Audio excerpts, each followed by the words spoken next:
ঠিকানার খোঁজ না পেয়ে ভোটার কার্ড ফেরত ভোটার কার্ডের সংখ্যা প্রায় 1.5 লক্ষাধিক। অস্তিত্বহীন ভোটারের নামে ভোটার কার্ড, হদিশহীন ভোটার কার্ড এখন মাথা ব্যথার কারণ। রাজারহাট গোপালপুরে 300 অস্তিত্বহীন ভোটার। প্রিন্টেড ভোটার কার্ড ঠিকানায় পাঠানো হয়, কিন্তু নো রিপ্লাই হয়ে প্রশাসনের কাছেই ফেরত আসে সব কার্ড। ঠিকানার খোঁজ না পেয়ে ভোটার কার্ড ফেরত।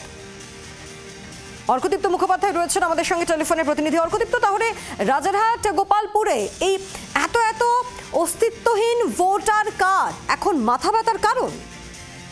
অবশ্যই দেখো, মুখ্য নির্বাচনী আধিকারিকের দপ্তর সূত্রে যেটা আমরা জানতে পারছি যে এই মাত্র উত্তর চব্বিশ পরগনা জেলার রাজারহাট গোপালপুর বিধানসভা কেন্দ্রেই 300 জন অস্তিত্বহীন ভোটার রয়েছেন এমনটা জানা যাচ্ছে। যদিও মুখ্য নির্বাচনী আধিকারিকের দপ্তর সূত্রে জানানো হয়েছে যে আরো একবার এই সমস্ত বাড়িগুলিতে যাওয়া হবে, সেখানে যারা এই ভোটার কার্ড অ্যাপ্লাই করেছিলেন, যাদের নামে এই ভোটার কার্ড তৈরি হয়েছে, তারা আছেন কিনা ফের একবার চেক করা হবে, এবং তারপরে যদি না হয় সেক্ষেত্রে সেটা সিইওর অফিসে ফেরত আসবে।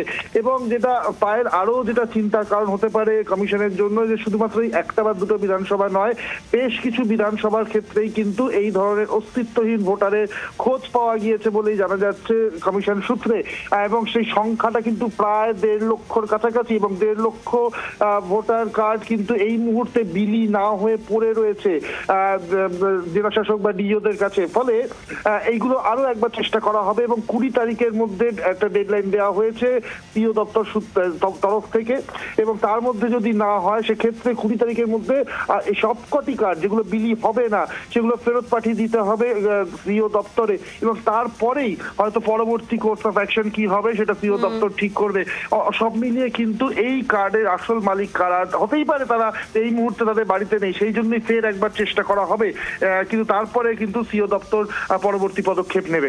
ধন্যবাদ, নজর রাখো। এই পুরো বিষয় নিয়ে বিজেপি নেতা রাহুল সিনহার বক্তব্য শুনবো। ভুয়া ভোটার যত ওরা ঢুকিয়েছে, এসব নাম এমনি বাদ হয়ে যাবে। যাদের ঠিকানা নেই, যাদের কোনো ছবি নেই, যাদের নাম পরিচয় ঠিক করে নেই, এই রকম অজস্র কার্ড বিভিন্ন জায়গাতে আছে। এখন এগুলো প্রযুক্তির কারণে এখন সেগুলো ইলেকশন কমিশন লোকেট করে নিচ্ছে, আর এটা তৃণমূল বুঝতে পেরেছে।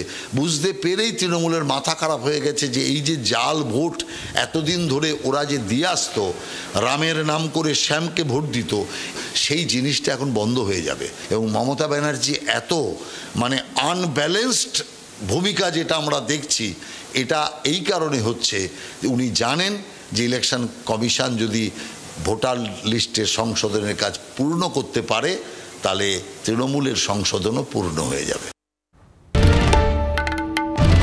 বাংলার আওয়াজ, বাঙালির আবেগ, জি 24 ঘন্টা।